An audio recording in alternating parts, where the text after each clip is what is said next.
Steroid കഴിക്കുകയാണെന്നുണ്ടെങ്കിൽ കുട്ടിക്ക് എന്തെങ്കിലും പ്രശ്നങ്ങൾ ഉണ്ടാവും, അതുകൊണ്ട് അബോർട്ട് ചെയ്യേണ്ടി വരുമെന്ന് പറഞ്ഞു. ഞാൻ അന്ന് നിർത്താതെ കരഞ്ഞ ദിവസമാണ്. ആ ഫേസൊക്കെ ഞാൻ തരണം ചെയ്തതിന് ശേഷമാണ് അങ്ങനെ ഒരു വീഡിയോ ഇട്ടത്. ഇപ്പോഴാണ് കുറച്ചൊന്ന് കാര്യങ്ങളൊക്കെ ഒന്ന് ഒതുങ്ങി എല്ലാം ഒന്ന് ഓർഗനൈസ്ഡ് ആയി തുടങ്ങിയപ്പോൾ ഈ വിശേഷം നിങ്ങളുമായിട്ടൊന്ന് പങ്കുവയ്ക്കാം, നിങ്ങളുടെ മുന്നിലിരുന്ന് തന്നെ ഇതിനെ തുറക്കാമെന്ന് വിചാരിച്ചു.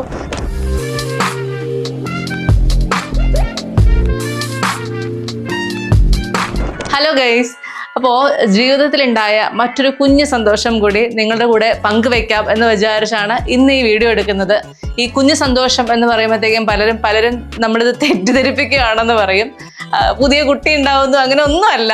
പുതിയൊരു പ്ലേ ബട്ടൺ വന്നിട്ടുണ്ട്, അത് നിങ്ങളുമായിട്ട് പങ്കുവെക്കാം. കാരണം പേഴ്സണൽസ് എന്ന് പറയുന്ന ഒരു ചാനൽ തുടങ്ങുമ്പോൾ അത് ഇത്ര പെട്ടെന്ന് 1,00,000 സബ്സ്ക്രൈബേഴ്സ് കഴിയുമെന്നും വളരെ പെട്ടെന്ന് ഒരു പ്ലേ ബട്ടൺ വരുമെന്നും ഒന്നും സ്വപ്നത്തിൽ പോലും വിചാരിച്ചിട്ടില്ലായിരുന്നു.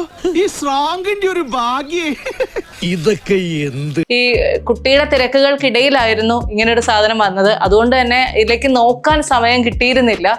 ഇപ്പോഴാണ് കുറച്ചൊന്ന് കാര്യങ്ങളൊക്കെ ഒന്ന് ഒതുങ്ങി എല്ലാം ഒന്ന് ഓർഗനൈസ്ഡ് ആയി തുടങ്ങിയപ്പോൾ ഈ വിശേഷം നിങ്ങളുമായിട്ടൊന്ന് പങ്കുവെക്കാം, നിങ്ങളുടെ മുന്നിലിരുന്ന് തന്നെ ഇതിനെ തുറക്കാമെന്ന് വിചാരിച്ചു. ഇപ്പൊ ഇത് ഒരു ക്ലീഷേ ആയിരിക്കുമെന്ന് നമുക്ക് തോന്നും, പക്ഷെ ഓരോരുത്തർക്കും ഇത് കിട്ടുന്ന ഓരോ ആൾക്കാർക്കും അതൊരു പുതുമയാണ്, ഒരു സന്തോഷമാണ്.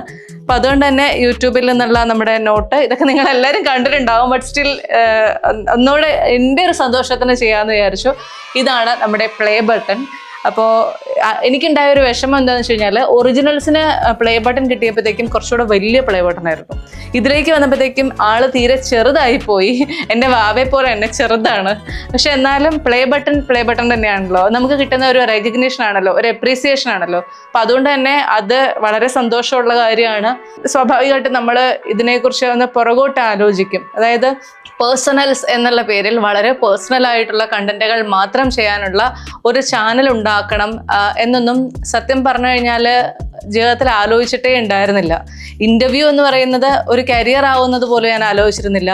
ആ ഇൻ്റർവ്യൂ ഒരു കരിയറായി. അതിനുശേഷം അങ്ങനെ ഒരു ചാനൽ തുടങ്ങി. ആ ചാനൽ വളരെ നല്ല രീതിയിൽ മുന്നോട്ട് പോകുമ്പോൾ ഇപ്പോഴോ മനസ്സിൽ തോന്നി പ്രഗ്നൻ്റ് ആണ് എന്നൊക്കെ അറിഞ്ഞു തുടങ്ങുന്ന ആ ഒരു സമയത്തേക്ക് അത്തരം കാര്യങ്ങളും ഷെയർ ചെയ്യുന്നത് എല്ലാവർക്കും ഇഷ്ടമുള്ള കാര്യമാണ്. നമ്മൾ പ്രഗ്നൻസി ജേർണി അല്ലെങ്കിൽ കുഞ്ഞിൻ്റെ വിശേഷങ്ങൾ, വീട്ടിലെ വിശേഷങ്ങൾ, ഇത്തരം കാര്യങ്ങളൊക്കെ ഷെയർ ചെയ്യണം എന്നുള്ളത് എല്ലാവർക്കും ഇഷ്ടമുള്ള കാര്യമാണ്, അല്ലെങ്കിൽ കേൾക്കാൻ ഇഷ്ടമുള്ളതാണ്. അപ്പൊ അത് എങ്ങനെയാണ് ഒറിജിനൽസ് എന്റർടൈൻമെന്റ് എന്ന് പറയുന്ന ഒരു ചാനലിലൂടെ പറയുക? അതൊരു ഭയങ്കര ബോറ് പരിപാടിയല്ലേ എന്ന് ആലോചിച്ചപ്പോഴാണ് അതിനുവേണ്ടി മാത്രം സെപ്പറേറ്റ് ആയിട്ട് മറ്റൊരു ചാനൽ തുടങ്ങാം എന്ന് ആലോചിച്ചത്. പേഴ്സണൽസ് എന്ന് പറയുന്ന ചാനൽ തുടങ്ങിയത്. അപ്പോൾ വീണ്ടും പ്രശ്നം, ആദ്യത്തെ കണ്ടന്റ് എന്തിട്ടാലായിരിക്കും ആളുകൾ സ്വീകരിക്കുക എന്നുള്ളതായിരുന്നു. അങ്ങനെ ആലോചിച്ച് ഒരുപാട് കമന്റുകൾ കണ്ടിരുന്നു. വീണയുടെ വീട് എവിടെയാണ്, വീടിന്റെ ഒരു ടൂർ ചെയ്യാമോ എന്നൊക്കെ ചോദിച്ചിരുന്നത്.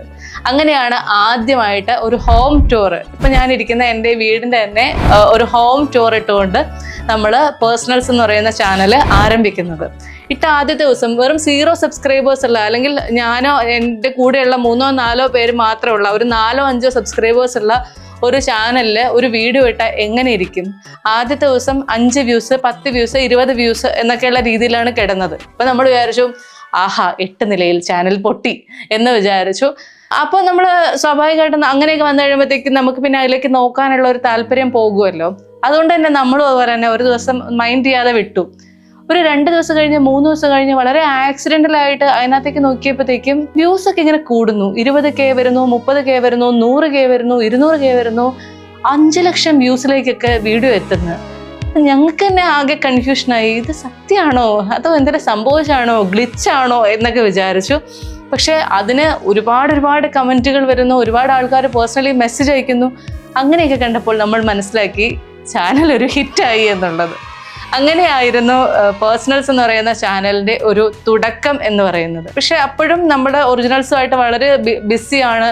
എല്ലാ ദിവസവും തന്നെ ഇന്റർവ്യൂസ് എടുക്കാൻ പോകണം. പേഴ്സണൽ കണ്ടന്റ് ഒന്നും ഇരുന്ന് എടുക്കാനുള്ള സമയമില്ല എന്നുള്ളത് ഒരു യാഥാർത്ഥ്യമായിരുന്നു. അതുകൊണ്ട് തന്നെ പലപ്പോഴും ഒരു പ്രയോറിറ്റിയിൽ നോക്കുമ്പോൾ നമുക്കിത് എപ്പോഴും താഴെയായിരുന്നു. പേഴ്സണൽസ് എപ്പോഴും താഴെ നിൽക്കുന്ന ഒരു കാര്യമായിരുന്നു.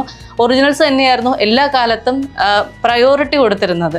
ഓവർ ദി ടൈം നമ്മൾ മനസ്സിലാക്കി എല്ലാവർക്കും ഇഷ്ടമാണ് നമ്മുടെ കാര്യങ്ങൾ കേൾക്കാൻ, നമ്മുടെ വീട്ടിലെ കാര്യങ്ങൾ കേൾക്കാൻ.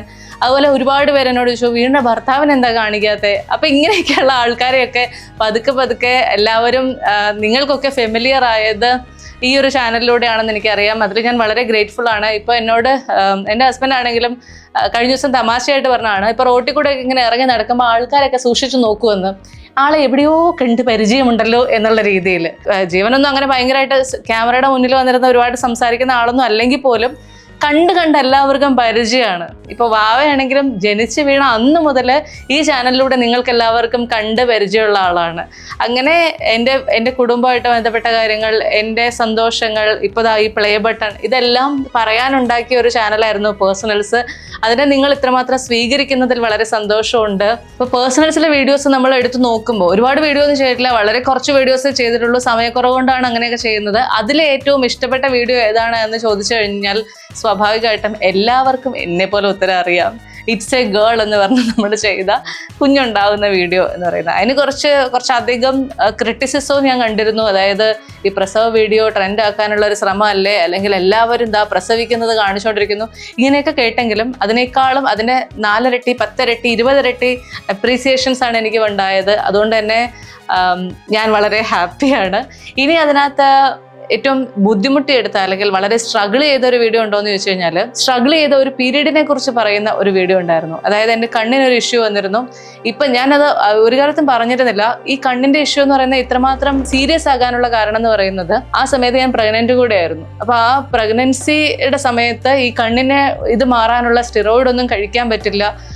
ആ സമയത്ത് എന്നോട് കണ്ണിൻ്റെ ഈ പ്രശ്നം വന്നപ്പോൾ ഡോക്ടർ പറഞ്ഞു, സ്റ്റിറോയിഡ് കഴിക്കാതെ ഇത് മാറില്ല, സ്റ്റിറോയിഡ് കഴിക്കുകയാണെന്നുണ്ടെങ്കിൽ കുട്ടിക്ക് എന്തെങ്കിലും പ്രശ്നങ്ങൾ ഉണ്ടാവും, അതുകൊണ്ട് അബോർട്ട് ചെയ്യേണ്ടി വരുമെന്ന് പറഞ്ഞു. ഈ നമ്മൾ ആഗ്രഹിച്ച് അങ്ങനെ ഒരു കുട്ടി ഉണ്ടാവണമെന്ന് ആഗ്രഹിച്ച് അങ്ങനെ നടന്നു കഴിയുമ്പോൾ ഇങ്ങനെ ഒരു ഡോക്ടർ പറയുമ്പോൾ നമുക്ക് നമ്മളെ കൺട്രോൾ ചെയ്യാൻ പറ്റില്ല. ഞാൻ അന്ന് നിർത്താതെ കരഞ്ഞ ദിവസമാണ് എങ്ങനെയാണ് ഇത് മാനേജ് ചെയ്യുക എന്നുള്ളത്. കാരണം എൻ്റെ ഒഫ്താൽമോളജിസ്റ്റ് ആണ് ഇത് പറഞ്ഞത്, നമുക്ക് രണ്ടും കൂടെ കൊണ്ടുപോകാൻ പറ്റില്ല, ഒന്നില്ലെങ്കിൽ സ്റ്റിറോയിഡ് കഴിച്ച് ഇത് മാറ്റാം, അങ്ങനെയാണെങ്കിൽ അബോർട്ട് ചെയ്യണം, അല്ലാന്നുണ്ടെങ്കിൽ ഫൈനൽ കോൾ എടുക്കേണ്ടത് വീണയാണെന്ന് പറഞ്ഞത്. എന്ത് ചെയ്യണമെന്ന് അറിയില്ലാത്ത ഒരു സിറ്റുവേഷനിലൂടെയാണ് ആ സമയത്ത് കടന്നു പോയത്. അവസാനം ഞാൻ എൻ്റെ ഗൈനക്കോളജിസ്റ്റിനോട് വിളിച്ച് സംസാരിച്ചപ്പോൾ മാഡം എന്നോട് പറഞ്ഞു, വേണം സ്റ്റിറോയിഡ്സ് എടുക്കാന്ന് പറയുന്നത് അത്ര വലിയ പ്രശ്നമൊന്നുമല്ല, പല രോഗങ്ങളുള്ളവർ ഇങ്ങനെ സ്റ്റിറോയിഡ് എടുത്തിട്ട് തന്നെയാണ് ആ രോഗങ്ങൾ മാറ്റുന്നത്, അല്ലെ throughout their pregnancy journey steroid എടുക്കാറുണ്ട് എന്നുള്ളത്. പക്ഷേ അപ്പോഴും എൻ്റെ ഒഫ്താൽമോളജിസ്റ്റ് 100% അതിനോട് എഗ്രി ചെയ്തില്ല. അവസാനം ഗൈനക്കോളജിസ്റ്റിൻ്റെ റിട്ടേൺ ആയിട്ടുള്ള പെർമിഷൻ അല്ലെങ്കിൽ മെയിൽ വേണം, എങ്കിൽ മാത്രമേ അവർ മരുന്ന് വരുള്ളൂ എന്ന് പറഞ്ഞു. അങ്ങനെ എൻ്റെ gynaecologist doctor Smitha Joy madam എനിക്ക് റിട്ടേൺ ആയിട്ട് മെയിൽ തന്നു. ആ മെയിൽ ഒഫ്താൽമോളജിസ്റ്റിൻ്റെ ഹോസ്പിറ്റൽ, ഞാൻ ഹോസ്പിറ്റലൊന്നും പറയുന്നില്ല, ആ ഹോസ്പിറ്റലിലേക്ക് അയച്ച് അത് അവർ കണ്ട് അപ്രൂവ് ആയതിനു ശേഷമായിരുന്നു എനിക്ക് അതിനുള്ള മരുന്ന് തന്നത്. ആ ഒരു ഫേസ് എന്ന് പറയുന്നത് ഭയങ്കര ബുദ്ധിമുട്ടായിരുന്നു. കാരണം എങ്ങനെയാണത് പറഞ്ഞു തരാമെന്ന് എനിക്കറിയില്ല. കാരണം ഞാൻ അത്രമാത്രം എന്താണ് എടുക്കേണ്ടതെന്ന് അറിയില്ല. എന്തെങ്കിലും പ്രശ്നങ്ങൾ ഉണ്ടാവുമോ, അങ്ങനെ ഉണ്ടാവുകയാണെങ്കിൽ ലൈഫ് ലോങ് അതിനെ മാനേജ് ചെയ്യണേ എങ്ങനെയാണ്, ഇങ്ങനെയൊക്കെയുള്ള 100 സംശയങ്ങളായിരുന്നു മുന്നിലുണ്ടായിരുന്നത്. ഇപ്പോൾ ഹസ്ബൻഡിനോട് ചോദിക്കുമ്പോഴാണെങ്കിലും ജീവനാണെങ്കിലും പറയുന്നത് ഫൈനൽ കോൾ എടുക്കേണ്ട ആൾ നീയാണ്, കാരണം എത്രയൊക്കെ സപ്പോർട്ടീവ് ചെയ്യാൻ മാത്രമേ എനിക്ക് പറ്റുള്ളൂ, ഇതിലൂടെ കടന്നു പോകേണ്ടി വരുന്നത് ഞാൻ തന്നെയാണ് എന്നുള്ളത്. അപ്പോൾ ആ ഫേസൊക്കെ ഇപ്പോഴത് പറയുമ്പോൾ ഞാൻ ഇമോഷണൽ ആവും. എന്നാലും ആ ഫേസൊക്കെ ഞാൻ തരണം ചെയ്തതിന് ശേഷമാണ് അങ്ങനെ ഒരു വീഡിയോ ഇട്ടത്. ആ വീഡിയോ ഞാൻ പ്രതീക്ഷിച്ചതിനേക്കാൾ കൂടുതൽ ആൾക്കാരത് കണ്ടു. അതിനെക്കുറിച്ച് ഒരുപാട് ഇങ്ങനെ സ്നേഹാന്വേഷണങ്ങൾ വന്നിരുന്നു. വീണ ഇപ്പം എല്ലാം ഓക്കെ ആയോ, ശരിയായോ എന്നാണ് ഞാൻ മനസ്സിലാക്കുന്നത്. ഇത്രമാത്രം ആൾക്കാർക്ക് നമ്മളോട് ഇഷ്ടമുണ്ട്, നമ്മളെക്കുറിച്ച് അന്വേഷിക്കാൻ ആൾക്കാരുണ്ട്, നമുക്ക് വേണ്ടി പ്രാർത്ഥിക്കാൻ ആൾക്കാരുണ്ട് എന്ന് മനസ്സിലാക്കുന്നത്. അപ്പം അതിലൊക്കെ ഞാൻ എല്ലാ കാലത്തും നിങ്ങളോടൊക്കെ ഗ്രേറ്റ്ഫുൾ ആണ്. ഇങ്ങനെ ഒരു പേഴ്സണൽ ചാനൽ തുടങ്ങിയത് കൊണ്ട് മാത്രമാണ് അങ്ങനെയുള്ള കണ്ടന്റുകൾ നിങ്ങളിലേക്ക് എത്തിക്കാൻ സാധിച്ചത്, ഇങ്ങനെയുള്ള കാര്യങ്ങൾ നിങ്ങളോട് പറയാൻ സാധിച്ചത്. അതൊക്കെ ഇപ്പം ആലോചിക്കുമ്പോൾ എല്ലാം കടന്നുപോയി. ഇപ്പം എല്ലാം ഹാപ്പിയാണ്. At the end of the day play ബട്ടണും വന്നു. പ്ലേ ബട്ടൺ കുഞ്ഞാണെങ്കിലും പ്ലേ ബട്ടണോടും വലിയ സ്നേഹമുണ്ട്. അപ്പോൾ വളരെ പെട്ടെന്ന് തന്നെ ഇനി ഒരു ഗോൾഡൻ പ്ലേ ബട്ടണും കൂടെ ഇതിലേക്ക് എത്താൻ സാധിക്കട്ടെ. പരമാവധി കണ്ടന്റുകളൊക്കെ വളരെ വളരെ പെട്ടെന്ന് ഇടാൻ ശ്രമിക്കാം. അപ്പോൾ അത്രയും പറഞ്ഞുകൊണ്ട് ഇന്നത്തെ പ്രസംഗം ഞാൻ ഉപസംഹരിക്കട്ടെ. Thank you so much.